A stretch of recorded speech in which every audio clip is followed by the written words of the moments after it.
I wanted to let you know some very good news, that the Puma Blues collection that we all worked very hard on, and that you made such a big contribution to, was just nominated for an Eisner Award. Everyone's contributions are listed. I saw on the Eisner page, your name is there, Alan Moore, and of course, Stephen and Michael, and Steve Bissett as well, for his contribution. So everyone's names listed, everyone got credit, which was great. Of course, most importantly, the creators, of the book.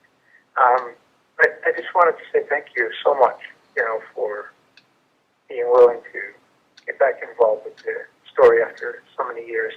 I know that Stephen and Michael really appreciate it as well. They're very excited about the nomination. So I'm calling you from my cell phone, and feel free to call me back if you want to chat about this more. But otherwise, congratulations to Michael and Stephen, and thank you so much for your help. And I'm just very excited, that the book was recognized and that their work was recognized by the Eisner Committee, and hopefully you'll get a bunch of votes. All right, have a great day. Take care. Bye-bye. Weekly update for Friday, April 22nd. And leading off with a phone message from Drew Ford at Dover Publications. Thank you, Drew. And also showing you some pictures from the big, beefy Puma Blues collected volume nominated for an Eisner Award. And high fives all the way around to everybody involved with that. And anybody who's going to be voting in the Eisner Awards, please give Michael and Stephen your consideration. And more than your consideration, give them your vote, because I think the boys deserve it this many decades later on. What else we got here? We're treating this as legit. Might be a joke, but we're treating it as legit. It's from Robert K. of Oak Park, Illinois. Hello, Mr. Sim. I'm a longtime admirer of your work and an author about to finish my 7th book, Hidden Hemingway, Inside the Ernest Hemingway Archives of Oak Park. It's a time capsule of sorts, a biography through objects. Recently, I was asked by the Ernest Hemingway Society to give a presentation at its biennial conference in 2016 on, and he writes, I kid you not, the history of Hemingway appearances in comic books. He, or characters thinly veiled as Hemingway, has appeared alongside Captain Marvel, Jenny Sparks, Wolverine, and even Donald Duck. I'm reaching out now because of your use of Hemingway and his wife Mary in the Form and Void arc of Cerebus. Of all the comics I've researched with Hemingway-inspired appearances, yours was the most insightful in terms of using the author's biography and persona. We're thinking of using that as an ad tagline. Cerebus, more insightful than Captain Marvel, Jenny Sparks, Wolverine, and even Donald Duck, all rolled into one. We've contacted Robert K. by email to find out from him how many people attend the Ernest Hemingway Society's biennial conference, because we got a whole whack load of free Cerebus comic books here for the attendees. If they're seriously having a presentation on the history of Hemingway appearances in comic books. Oh boy, have we got Hemingway appearances in comic books for you. Seems like the perfect targeted market, and even better still, they don't need to be bagged and boarded.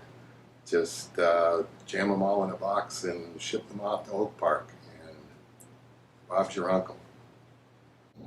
And here's also a sneak preview of Sean Robinson's ad for the re-release and remastered Reads. And as you can see, at long last, digitally restored and back in print, the most controversial graphic novel ever published. Cue the psycho violins. We're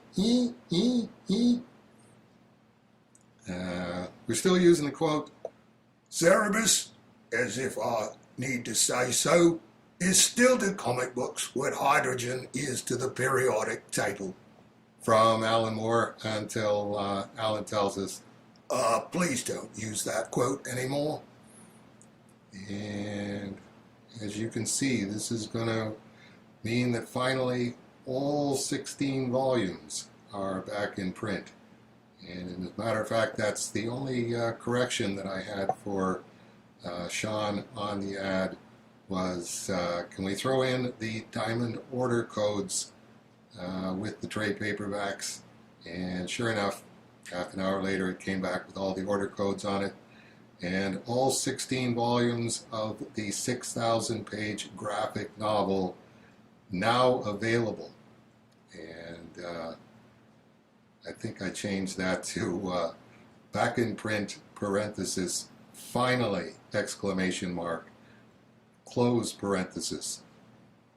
And those of you hoping that this is just around the corner, don't want to splash cold water on you, but this is Aardvark Van Heim, where everything goes excruciatingly slowly.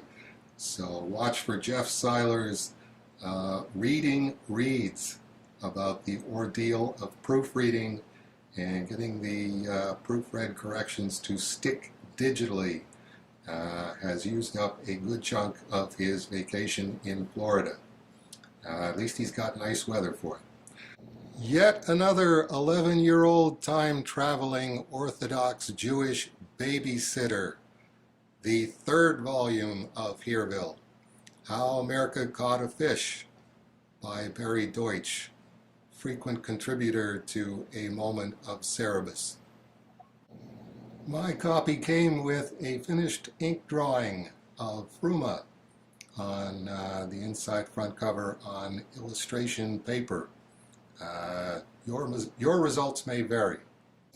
It's a beautifully accomplished piece of work.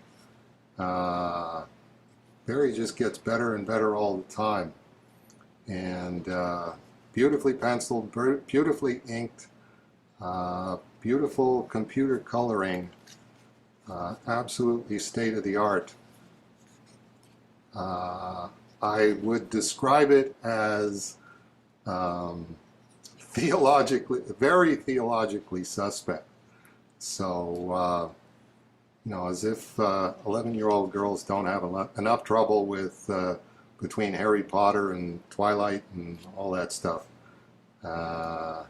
Here we've got a lot the same kind of stuff. It's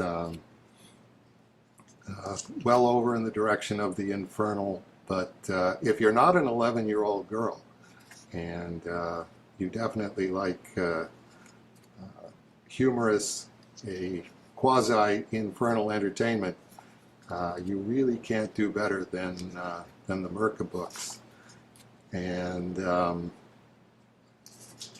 the other side, if you are a total infernal purist, you just don't want anything having to do with God, or anything having to do with the Bible, or anything having to do with Judaism, or anything having to do with Christianity, you probably have to steer yourself clear of the Merca books, because she does believe in God, and she does pray, and she does observe a Sabbath from sunset on Friday to sunset on Saturday, and she does dress very modestly.